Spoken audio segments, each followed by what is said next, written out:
Hi everybody, welcome to Wednesday. This is actually the video I set out to make on Monday, and it took me 2 videos of preamble to get here. Sometimes that happens. If you like this sort of multi-part long-form content, help support this channel, become a monthly patron, patreon.com/LeannaK. $1 a month if you watch 1 video a week. That's all I need. So, there's been this thing going on in gaming since about 2012 of women in video games. And every so often I do a video about why I think the whole thing is being approached totally wrong, right? So this is one of those videos. A gamer is not the average person. It is my opinion, based on some evidence, that 2 gamers, when it comes to how they approach video games, will have more in common, regardless of any other characteristic, than a gamer and a non-gamer. I call it the performative gamer gaze. There are ways that people who are gaming aficionados, whose favorite form or primary form of entertainment is video games, we access our media, we interact with our media in a way that is distinct.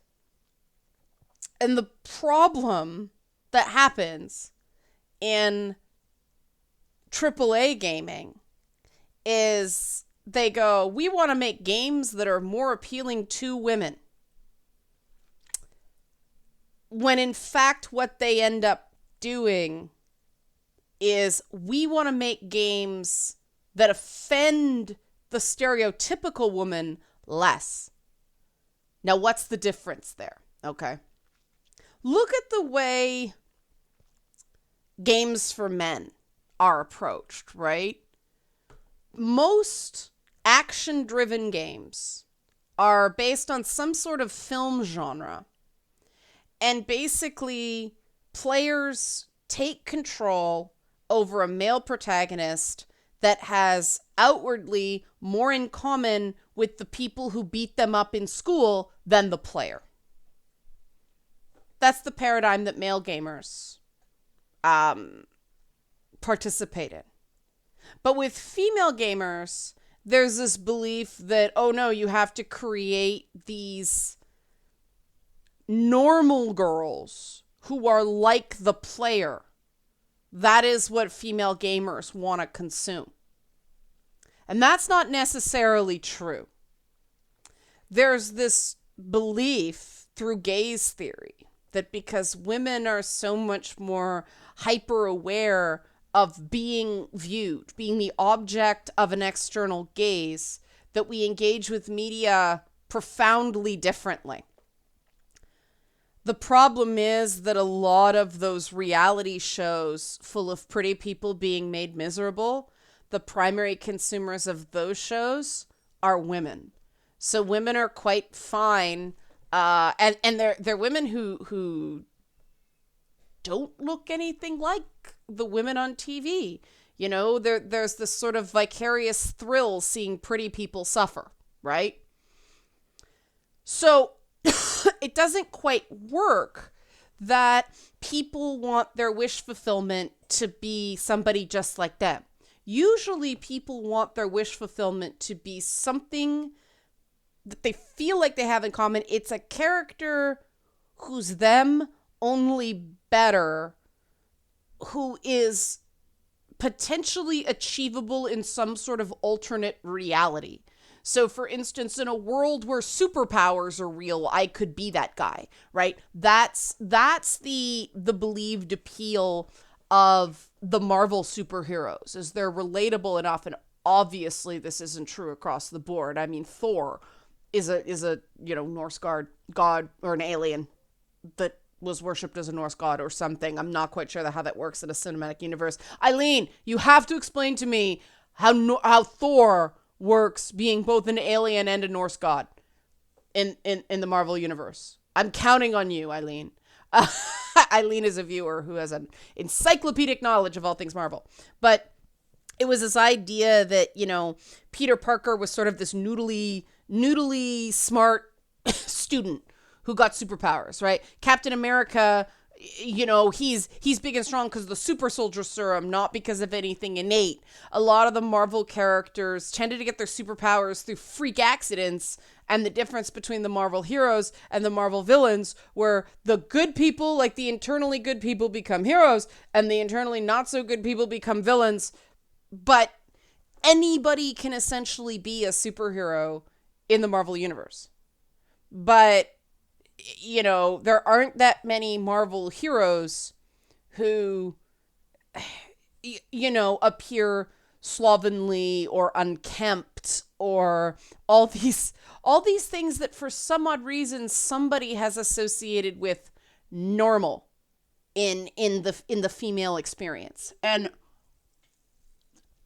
that's what's going wrong, okay? Because in some ways, women are very aware we're being watched. I think a lot of guys are very aware they're being watched right now. You are being watched, person of interest. But we don't want people thinking that, we're this gross, slovenly, jean muffin top, bra not fitting right grotesquerie. We want the after we put on the shapewear silhouette, not the before.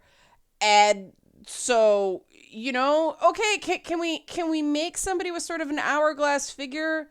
Like maybe get somebody who's built more like Gina Carano, as opposed to how many ridges are there? Like, why is normal associated with gross when it comes to femininity? And I know people like, no, you're body shaming. It's the depiction, okay? Like Frank Cho draws women who are more zuftig, and Joseph Michael Linsner back in the day had this thing about drawing sort of that below the navel fat deposit. And I asked him about it once. He says, I'm not doing that to make my characters imperfect. I find that sexy. When somebody's doing that because they like it, because it's idealized, and when someone's doing it trying to make someone look normal. And when I see this normal girl stuff, it's like, why is there so much self-hatred? Or why is that what you see when you look at someone who doesn't look like a supermodel? Like, why is there no in between? And to make it clear, I'm not talking about that Wonder Woman art that broke the freaking internet and have everybody mad about that. The backstory, that wasn't Wonder Woman. That was fine. I'm good with that. I thought it was actually cute. It's like that hit the same part of my brain as, when Kirby dresses up like one of the other Smash Brothers characters. I think that's adorable. And, like Kirby with the little like Princess Peach tiara. Nothing else about Kirby looks like Princess Peach, but he got the little tiara. He's cute, Can we please get a little more kawaii in the plus size? Because there's a lot of people who find plus size people very, very attractive. So if we're gonna have plus size characters, can we please have them look attractive, please? Like please, like just clean line art, just smooth it out. Like seriously, and like that's what women don't want to be constantly reminded that everybody's focusing on our flaws and everybody's telling us what to wear. And that's the message that's sent when the women in your game are significantly more covered up in terms of clothing than the men in your game. You are making it very clear that you are forcing a modesty standard on women that you're not applying to men. And that kicks women out of a fantasy. I don't know where Mortal Kombat got the idea that female Mortal Kombat fans wanted to nerf the female characters, because, every damn Comic-Con I went to, there'd be some sexy gender bend Scorpion and Sub-Zero. And I mean, they were wearing less than the, the Mortal Kombat characters. I'm not talking like Mortal Kombat 9 Okay? Mortal Kombat 2. Mortal Kombat 2 was perfectly practical. I still maintain Mortal Kombat 2 is the most practical Kitana and Melina costumes for fighting. Because that, I mean, okay, if you got the window, right? If you've got flesh mesh here, all right, fine, the crisscross is no big deal. It's a figure skating costume. But if that's open, yeah, your boob's gonna pop out, right? Like that's true. Now granted, it's fantasy. But why can't we just go back to that like bodysuit, open leg, freedom of movement, right? Still sexy, right? Wedge heel instead of the freaking spike. Balance important for kicking. Must have balance to kick. Must have solid planting of the feet to punch. These things are important. Drive me fucking bonkers. And you're like, why do you care about this stuff in a game that's not real? Because this only happens with women. If there was like a guy who, there's Tekken or something like that. I mean, they had, was it Yoshimitsu that were in those block sandals, the Asian block shoes that are freaking hard to walk in. I had a pair of those for cosplay. Oh my god, you teeter. Don't have a problem then. Because there's a male character as well as the female characters going through the same thing. If the male characters are equally absurd to their female characters, or equally like put to the same scrutiny of is this believable in real life? All right, cool. But there's other things that you would not see in a martial arts tournament in male character designs to make them look bigger and more menacing that you actually wouldn't get in martial arts tournaments, like big chunky boots that weigh 9 pounds each because it slows down your kicks, right? You can't land it if your opponent can dodge faster than you can attack, right? This just makes sense. But if you're making a character that's deliberately moving slower, okay, makes sense, right? I mean, full cavalry armor doesn't make sense in hand-to-hand combat. It's cavalry armor. It's designed to protect you when you're on a horse. It gets in the way in hand-to-hand combat. It's different types of armor. If a game across the board is ridiculous, trust me, women don't really care. Sane women who aren't out to, control everything because of their own insecurities. If there's different types of characters and they can pick one they like and it's a reasonably decent play style, or it's purely cosmetic, that's what women actually want out of video games. The funny thing is that what women want in video games is in the Canterbury Tales. There's a story in the Canterbury Tales about, this. No, of course, it's always a nobleman who's always cursed by a witch, but he has to find out what women want. Long story short, after various travails, is that women want the ability to change our minds. And so you gotta have the ridiculous, obviously, simulating fake boobs, wearing next to nothing options so that women have the agency to not choose that and to play as characters that don't look like that, because you don't offer the choice and you take away the sense of empowerment of going, no, I actively reject that. I'm going to go with something else.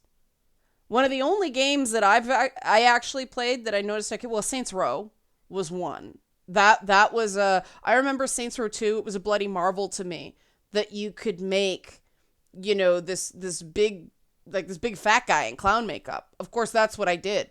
I made a big fat guy in clown makeup because I'd never been able to do that in a game before. But Saints Row also did things like they don't lock the voice options to the performed gender of the character. So you can have, female voice 3 on your male designed character. And in that way, it's one of the first games to have, non-binary and transgender experiences in a video game as part of the gameplay. Not just, here's a trans character. Aren't we great people? It's a little thing, but I really liked it, You need that choice. And this is why if you're going to make games for women, you have to make games for the women who are going to play games. The women who are actually going to like buy a console or a PC capable of running it. I mean, yes, iPad games and mobile games and all that stuff are totally valid too. But you actually have to make games for the women who will buy those games, or there's a chance we'll buy those games. Not any woman anywhere. And that's true of any product. And I don't know of anybody who's good with the real world, who, plays video games outside of sports games. People play video games for the fantasy, which is why I don't understand why they haven't brought in a high fantasy, like lots of fashion options, flowing robes, that whole Celtic thing that women freaking love. Like, why not do an epic fantasy game with like a female magic user or something like that as the protagonist? That's female fantasy, right? There's a reason that, Game of Thrones and even Harry Potter was such a big deal. The fashion is like the weaponry for women. I'm not kidding. I'm not seeing AAA make games for women. I'm seeing AAA make games trying to stay off the radar of critics who claim to speak for women. And those are not the same user base. I mean, look at how many women play Dragon Age, right? To the point you have to put in a lesbian love interest in Sarah, designed to a very specific niche. No one else can stand her, but that demo, they freaking love her. Because those people are playing that game. That tells you something, right? As much as I can't stand Sarah, personally, to me, that's an indication that they're doing that right. They're actually attracting enough of a player base that is interested in that to put it in the game and have it be worthwhile. I've seen Sarah cosplayers. And I knew one of them. It's like, oh, I hope she never finds out what my opinions are of that character. Yeah, I mean, that's powerful. And that's for all the things BioWare screwed up in recent memory. In that game, they were at least like, okay, we have these various constituencies in our player base. Let's just give each one of those player bases one character that's theirs. That's ideal. I just wish they'd had more sort of those classic things for BioWare that you could actually experience as a straight guy, that was a kind of glaring omission in that game. Just saying, maybe there aren't that many straight guys left playing BioWare games. I find that hard to believe. But there was an omission, but okay, they just have to recalibrate, pull it back, right? For Dragon Age 4, please let Dragon Age 4 be coming. Please let it be good. They just have to recalibrate, suck back, reload a little bit. There's nothing wrong with having that fan service for that traditional fan. If you got fan service for all these other demographics too, right? Like, everybody's good with that because it's choice. Instead of having to pick one thing and stick with that one thing because you're trying not to offend, as opposed to creating something that somebody's really going to love. Because that's the thing about art. Something somebody loves is something that other people are going to absolutely despise because it invokes strong emotions. I mean, I'm sure there are people out there that can't stand Baby Yoda. I don't know how that's possible. But I'm sure they're there. Because I think Baby Yoda's freaking adorable, so I have to assume that for every action, there's an equal and opposite reaction. So there's some people who are like, I can't stand Baby Yoda. Oh my God, it's so annoying. Don't know how, man. Don't know how. I love the Baby Yoda. But, I mean, I know people who don't like E.T. This is unfathomable to me. But I know good, smart people who don't like E.T. There you go. In order to capture the imaginations of some people, you're going to put off other people. This is the reality of art. There is no way around that. If you don't like that element, if you don't like some people absolutely not being able to stand what you do, you're in the wrong business, because that's the reality of being an artist. Like, there's people out there who hate me. How can anybody hate me? I'm 45% as cute as Baby Yoda, and that's still extremely cute, you know? But there you go. You guys like me. That's why you watch these videos. So, you know what's coming. Help support this channel. Become a monthly patron. Patreon.com/LeannaK. Thanks for watching.